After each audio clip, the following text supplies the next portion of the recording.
Vamos. Hoy le tocaba hablar a Daniel, y no pudo venir, así que cambiamos. Dios mediante el miércoles va a estar él, el miércoles que viene. Me doy cuenta que tengo un problema. Me olvidé los lentes, así que sepan disculpar si fallo en algo. Porque ya. ¡Ah! ¡Qué astuta! Como gorrión de plaza. No, no, no, mira, mira, mira. Mira, eso se llama ayuda idónea. E incluso iba a mandar el mensaje y también me olvidé de mandar el mensaje para que me lo traiga. Y sin embargo, acá están. Mirá, listo. Yo pensaba que era un problema el tema de los lentes, pero por otro lado me ayudaba. Si el mensaje salía mal, era culpa que me había olvidado los lentes. Ahora no tengo a quién echarle la culpa. Bueno, ahora no hay a quién echarle la culpa. Pero bueno, acá estamos. Evangelio de Juan, capítulo 13. Evangelio de Juan, capítulo 13. Vamos a meditar en por lo menos tres pasajes. El primero está en el Evangelio de Juan. Los otros dos están en la primera carta de Juan. Son pasajes recontra conocidos. eh, de de gran claridad, enorme claridad, pero que a menudo olvidamos eh, de incorporarlo, de encarnarlo, de vivirlo, y por eso es que necesitamos volver a considerarlos. Arrancamos con Juan capítulo 13, versículo 34. Juan 13, 34. Evangelio de Juan capítulo 13, versículo 34.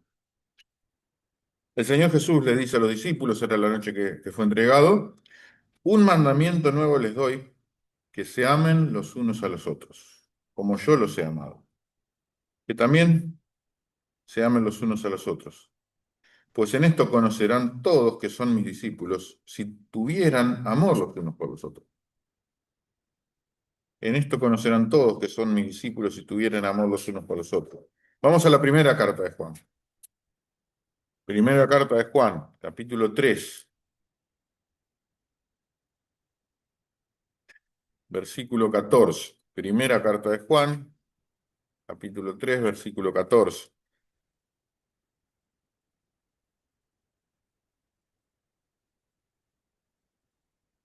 Nosotros sabemos que hemos pasado de muerte a vida, dice Juan, en que amamos a los hermanos.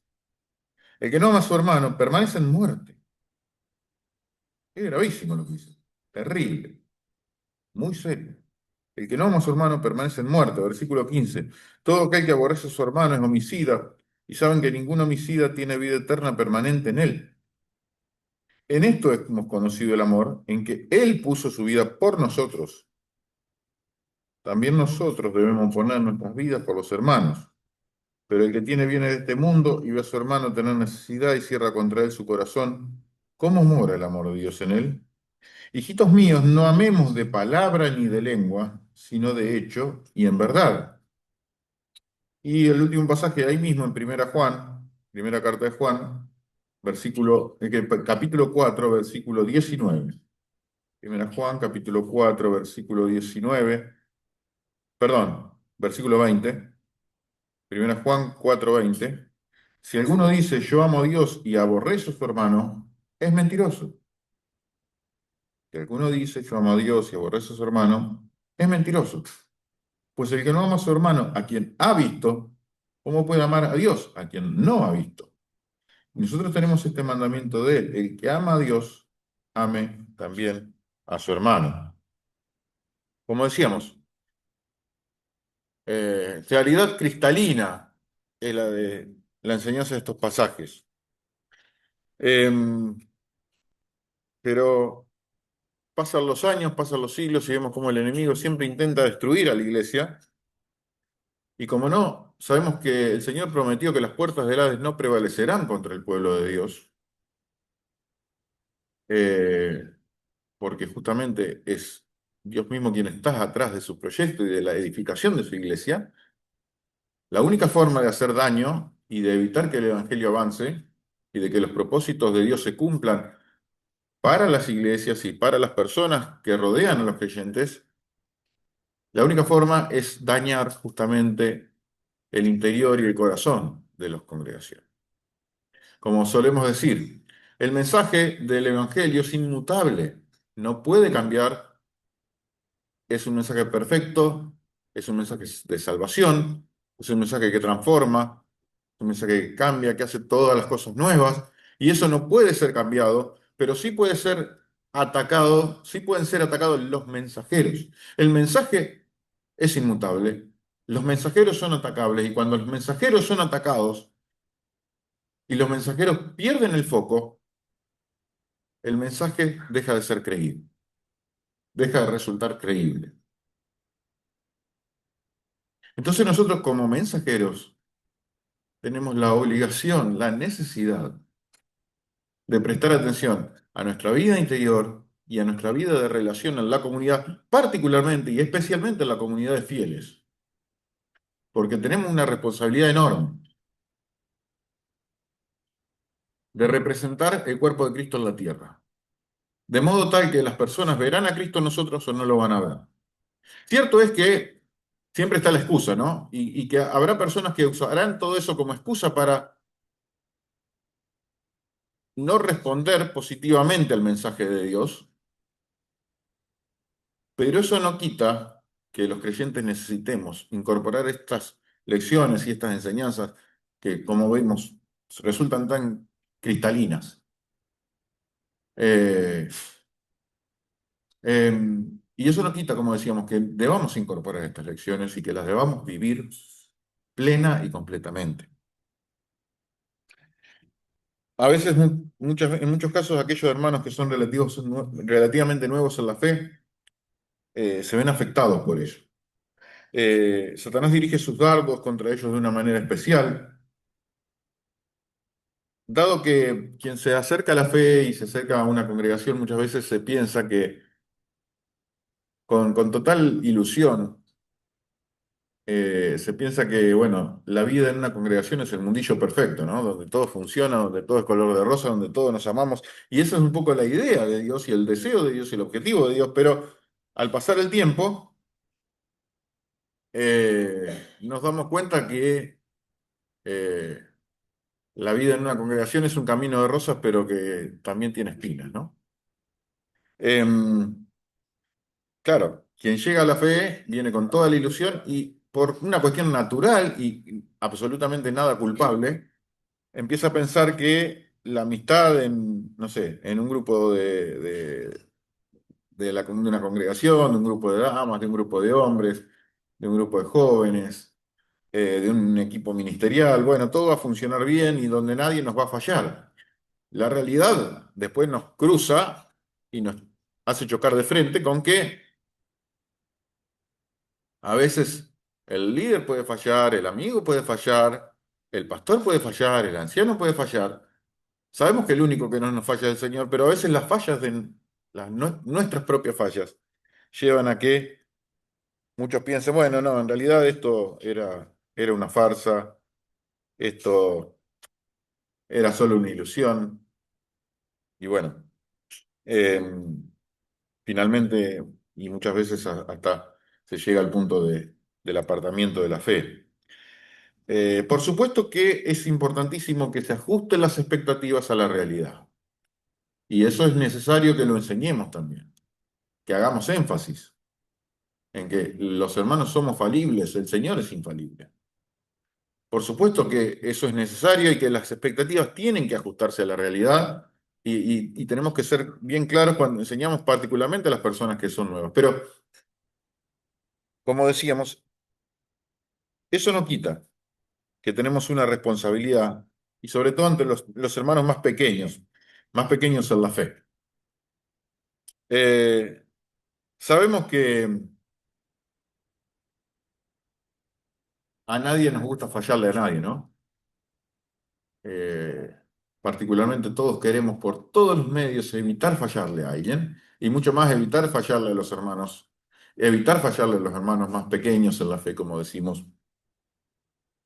Eh, pero justamente muchas veces va a pasar exactamente lo contrario, aunque no lo querramos. Hay que preparar, como decimos, a la gente y a las personas para que nosotros podamos llegar a fallar. No como decía Toussaint, no puede fallar y todo falla, ¿no? Que casi lo termina matando al hijo. No, no, no hace punto que nos excusamos de todo, pero sí preparar a los hermanos para ello. De todos modos, como decimos, la responsabilidad que plantea acá el Señor en cuanto a lo que significa el amor entre los hermanos y la comunión entre todos, entre una comunidad de fieles y a el vínculo estrecho que debe haber, resulta imperioso para enfrentar y prevenir, sobre todo prevenir, cualquier tipo de dificultad que pueda presentarse en las distintas congregaciones. Eh, no es algo nuevo que existan problemas, que existan discusiones, que existan celos, que existan contiendas. Eh, en la misma génesis de la iglesia primitiva se encuentra ello. Si ustedes leen Hechos capítulo 6, ya en el versículo 1 dice que conforme aumentaba el número de los discípulos, comenzaban a haber murmuraciones, desacuerdos, discusiones. Puntualmente el caso ahí fue la atención y la ayuda social que se brindaba a un grupo de viudas de trasfondo judío con otro grupo de viudas de trasfondo griego, de trasfondo gentil, pero ese simplemente fue el primer caso y el caso que fue, resultó un ejemplo, perdón,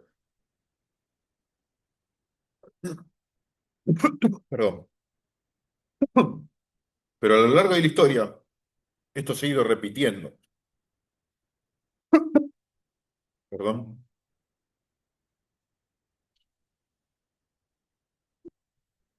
ahí va queriendo. Y por eso vez tras vez se hace necesario volver a las enseñanzas que el Señor nos dejara en su palabra acerca del amor, como concepto general, y en particular acerca del amor entre los hermanos, como, como eje central de la aplicación del amor de Dios en nuestras vidas. Ustedes saben que existen, no vamos a entrar en detalle, probablemente muchos o casi todos ya lo sepan, existen tres eh, expresiones que se usan en la Biblia, en realidad hay algunas más para hablar de amor. Pero las tres principales son el eros, que es el amor íntimo en una pareja, el fileos, es el amor de la amistad, y el ágape, que es el amor sacrificial, el amor de entrega, el amor que verdaderamente es el que Cristo tuvo. En todas las veces que hemos leído, la expresión que se usa aquí es el ágape, justamente es el amor de la entrega, es el amor que se entrega por el otro. Esto significa muchísimo más que algo sentimental. Eh, como decíamos, es un amor sacrificial. Eh, y hemos sido creados para amar aún, y aunque a veces nos cuesta llegar a ese nivel de amor, que es el nivel más alto, que es el nivel que Cristo tiene, el agape, hemos sido creados para amar y para amarnos los unos a los otros con ese tipo de amor. Eh, seguramente las heridas emocionales, los temores, las frustraciones, muchos de ellos por lo menos vienen por falta de amor. Cuando no amamos, existen y empiezan a acontecer cosas que son terribles, que son muy tristes, al punto que muchas veces terminamos llenándonos de odio. Las características del amor ágape se pueden ver en detalle en el capítulo 13 de la primera carta a los Corintios.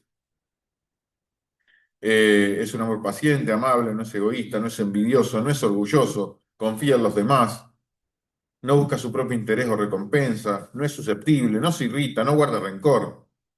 Bueno, después lo pueden ver en detalle, ¿no? Primera Corintios capítulo 13 es extremadamente claro en ese sentido. Y en Gálatas 5, perdón, encontramos que el amor surge como fruto del Espíritu. es fruto de la obra que Dios hace por medio del Espíritu en los corazones de sus hijos, pero también en estos pasajes que hemos leído y en otros más, se nos muestra que también no solamente depende de una obra que milagrosamente Dios hace en el interior, sino que también necesita una actitud de nuestra parte, necesita una decisión de nuestra parte para que el fruto se produzca verdaderamente. Esta es la clase de amor que Dios nos tiene y quiere que tengamos los unos para con los otros. Es un amor deliberado, es intencional, y tiene que aparecer aun cuando no lo sintamos. Por eso habla de decisión, por eso dice, lo expresa en términos de mandamiento. Por eso cuando leía, cuando el Señor hablaba ahí en Juan capítulo 13, el pasaje que leímos al comienzo, Juan 13:34 dice, un mandamiento nuevo les doy, que se amen los unos a los otros, y de hecho, eso va a ser la marca en el orillo del discípulo de Cristo. Eso va a ser este, como la marca el sello que se le pone a las vacas, ¿vio? No, no sé, ahora creo que le ponen un microchip, no sé, no le ponen más el sello que le ponían antes. Eh, pero como ese sello que se le ponía a los animales, eso es una marca clara de la obra de Dios. De hecho, a los cristianos se les llamó así de una forma despectiva por primera vez en Antioquía, porque se parecían a Cristo y eso veían cómo surgía el amor entre ellos. Por eso dicen esto, conocerán que son mis discípulos si tienen amor los unos para con los otros. Por supuesto que con una decisión no es suficiente. Es necesario que un reconocimiento de que por nuestros propios medios no podemos cambiar una actitud, un corazón que se resiste a amar. La naturaleza pecaminosa que todavía tenemos dentro y que el Señor está transformando, nos lleva justamente a todo lo contrario. Nos lleva a querer buscar eh, el dominio del orgullo personal, la propia vindicación, el buen nombre, el que a mí no me van a pisotear y tantas cosas, a mí no me van a hacer esto, a mí no me van a hacer lo otro, yo soy manso pero no menso y todo eso. Eh, naturalmente que necesitamos el obrar poderoso y milagroso del Espíritu Santo para ello, pero necesitamos también una actitud y decisión de nuestra parte. Naturalmente que en muchas circunstancias de nuestra vida, eh, Dios obra de una manera en que justamente nos pone a prueba, a ver si efectivamente, y es una prueba no para Él, sino para nosotros mismos, pero nos pone a prueba de ver si efectivamente somos y tenemos esa actitud, esa decisión y ese deseo de que el Señor nos transforme. Que haya personas en nuestro camino eh, difíciles de amar, es muchas veces una obra de Dios. Claro, es como dice también el apóstol Pablo escribiendo a los Romanos en el capítulo 5: amar a los que nos aman es fácil. A una persona buena es, digamos que es fácil no, no digamos de amar, pero sí de querer. Perdonar una ofensa chiquita, perdona a cualquiera.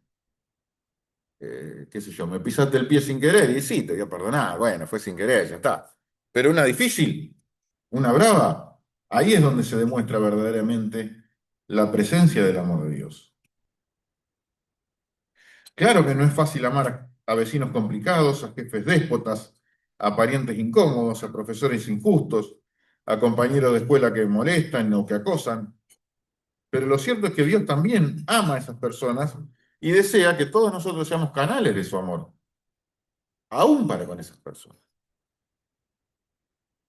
Eh, por eso es necesario reconocer que por nuestros medios no lo podemos hacer, pero también necesitamos el impulso inicial de nuestra voluntad. Eh, de nada nos sirve eso de, bueno, sí, sí, yo le pido al Señor que me ayude a amar a tal o a fulano o a mengano, pero bueno, el Señor no me contestó, así que ahora que se pudra todo y que reviente. No, así no funciona. Eso es una especie de pereza disfrazada de reverencia, ¿no? Pero cuando Jesús eh, incorporó estas enseñanzas acerca del amor, él introdujo un concepto nuevo. Ustedes recuerdan que el mandato de la ley decía, amarás a tu prójimo como a ti mismo, ¿sí? Pero Jesús le dice, y nos dice a todos nosotros, que no solamente que ames a tu prójimo como a vos mismo, sino que nos amemos los unos a los otros como Él nos ama, que es un nivel superior del amor al prójimo como a uno mismo. Es decir, como Él nos ha amado implica, ya lo hemos dicho, pero lo reiteramos por las dudas, implica al punto de dar la vida por un hermano, de ser necesario. ¿Quién podría, no? Obviamente no tenemos que responder, pero podemos analizar nuestro corazón. ¿Quién podría llegar al amor al nivel que tuvo Cristo de entregarse por un hermano? Jesús también agrega que esa manifestación sublime del amor, como hemos leído, va a permitir que el mundo conozca que somos discípulos, que somos sus discípulos, como decíamos, como sucedió en Antioquía. Eh, Obviamente, Satanás intentará hacer exactamente todo lo contrario. Va a intentar que los corazones sean engañados, que abunden los egoísmos, las disputas, las contiendas, los celos. Y de esa manera, como decíamos al comienzo, ¿no? El mensaje no lo puede tocar, pero sí puede tocar a los mensajeros. Y el testimonio de la Iglesia de Cristo muchas veces se va a ver afectado. Y cuando eso ocurre, hay menos personas que pasan de muerte a vida, tristemente. El apóstol Pablo decía esto y tenía esto en mente. Él decía, Segunda Corintios capítulo 2, él decía que tenemos que estar alerta y tener cuidado para que Satanás no gane ventaja con sus maquinaciones, con sus ideas maquiavélicas, justamente, ¿no? En varias de sus cartas, casi en todas diría, exhorta a sus lectores, a los receptores de la carta a mantener la unidad, a no entrar en contienda, a perdonar ofensas y todo ese tipo de acciones que llevan a manifestar el amor de Dios. Filipenses capítulo 2 es muy ilustrativo en este sentido. El pasaje donde habla del ejemplo del Señor Jesús es tremendamente claro.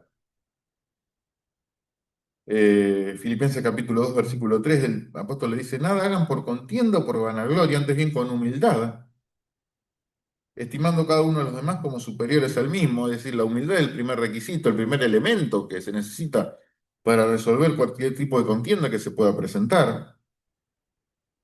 Y en segundo lugar, dice el versículo 4 no mirando cada uno por lo suyo propio, sino cada cual también por lo de los otros. Es decir, la humildad es requisito número uno. Requisito número dos, la negación de uno mismo. Y después habla del ejemplo máximo que fue el ejemplo del Señor Jesús. Haya pues en vosotros el mismo sentir que hubo en Cristo Jesús, el cual, siendo en forma de Dios, no estimó el ser igual a Dios como cosa que aferrarse, y etcétera, etcétera, que ustedes seguramente ya conocen.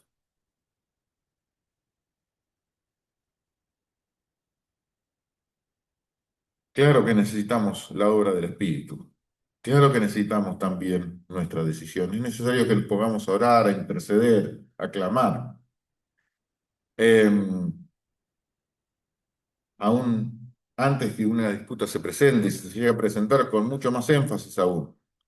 Porque cuando nos acercamos a la presencia de Dios, Él nos muestra cuán egoístas somos.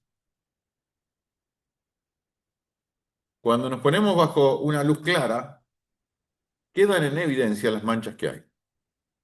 Siempre ponemos ese ejemplo, ¿no? Cuando uno está en un lugar, a lo mejor en una fiesta, en un restaurante, en algún lugar donde la luz es un poco tenue y se mancha una camisa, bueno, le pasa un poquito de soda con un repasador y más o menos sale. Y parece que salió, pero va al baño, lo ve con una luz más clara y dice, no, no salió.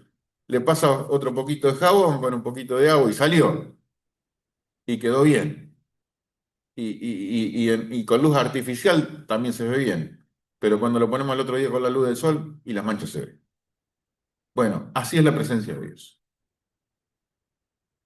que con su luz diáfana y clara refleja todas las manchas que podemos llegar a tener.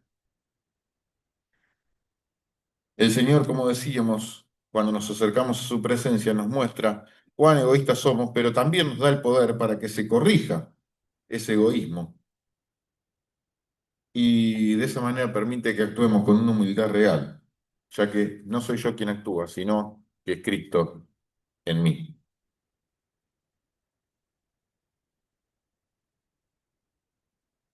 Hoy tenemos que enfrentar justamente muchas veces situaciones que eh, tristemente hacen daño, golpean, nos limitan, nos frenan por lo menos.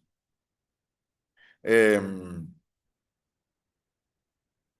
y a veces, muchas veces tenemos muchas personas y muchos razonamientos que son muy coherentes, son muy lógicos, pero la lógica y la coherencia humana muchas veces no sirven, no alcanzan en el reino de Dios. En la Biblia vamos a ver varios ejemplos, tenía anotado tres, no vamos a entrar en detalles, eh, pero déjame decir, te menciono uno de esos solamente. Eh, María y Aarón tenían una crítica coherente para hacer contra Moisés por algo que Moisés había hecho, había tomado una mujer extranjera. Pero su coherencia eh, no era suficiente para Dios, porque a pesar de que tenían un razonamiento coherente, no habían procedido conforme a la voluntad de Dios. Justamente el amor de Dios no estaba en el corazón de María y de Aarón y bueno, sufrieron el castigo que les tocó sufrir. Y ciertamente aún en el caso de que un hermano esté en pecado, eso no nos da el derecho a criticarlo, a murmurar, a acusarlo delante de los hermanos y mucho menos acusarlo delante del Señor.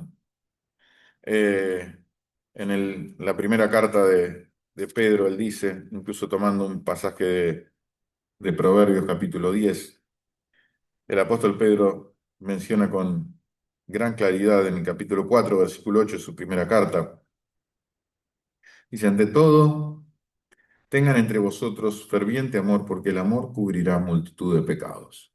Por supuesto que el amor cubre los pecados, no los encubre, ¿sí? A veces eh,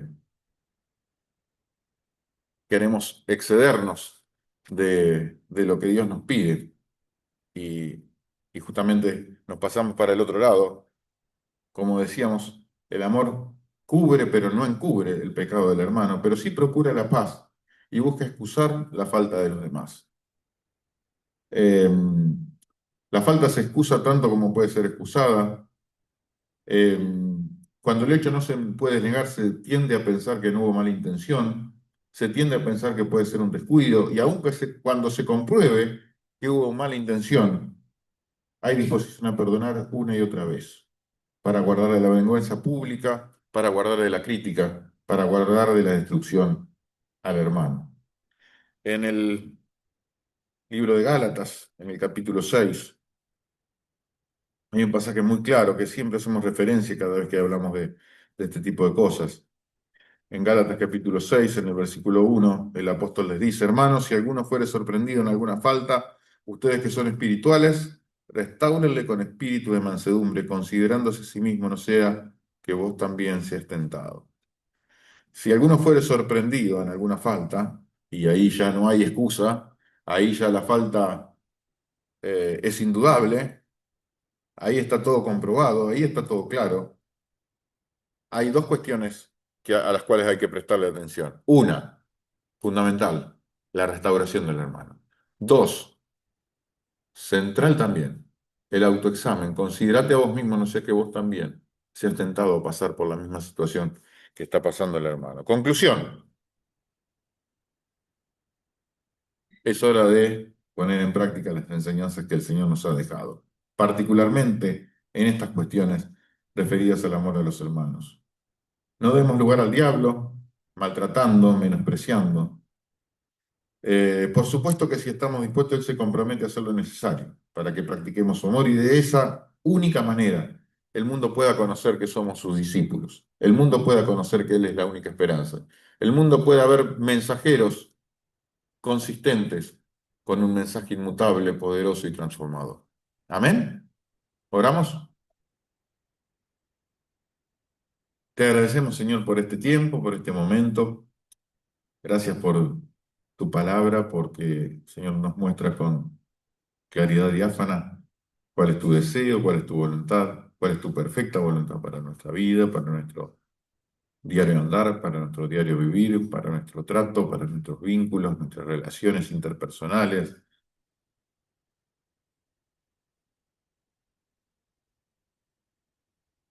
Gracias, Señor, por tu poder y por tu palabra. Y te queremos pedir, Señor, que en esta hora estés hablando en nuestros corazones, estés trabajando y que tus palabras, Señor, puedan estar siempre presentes, siempre en nuestra mente, siempre en nuestro corazón también, pero también presentes en nuestra mente a la hora de tomar esas pequeñas decisiones que a veces tomamos en fracciones de segundos y donde muchas veces fallamos con la crítica, con el desprecio, con el menosprecio, con el maltrato. Te pedimos, Señor, que obres de manera particular en cada uno de nosotros y que el amor tuyo, el amor ágape, el amor de entrega, el amor sacrificial, Señor, pueda crecer cada vez más en nuestros corazones, en nuestras vidas y podamos manifestarlo de un modo tal que muchas personas que estén a nuestro alrededor quieran disfrutar y quieran conocer lo que es el amor tuyo. Quieran disfrutar y quieran conocer de tu salvación, de tu obra y de tu poder transformador. Señor, lo ponemos todo en tus manos. Te alabamos, te bendecimos, te adoramos en el nombre de Cristo Jesús. Amén. Muy bien, agradecemos al Señor una vez más por su palabra y nos encontramos Dios mediante el próximo domingo, reunión de la Cena del Señor a las 10 horas, la siguiente reunión a las 11.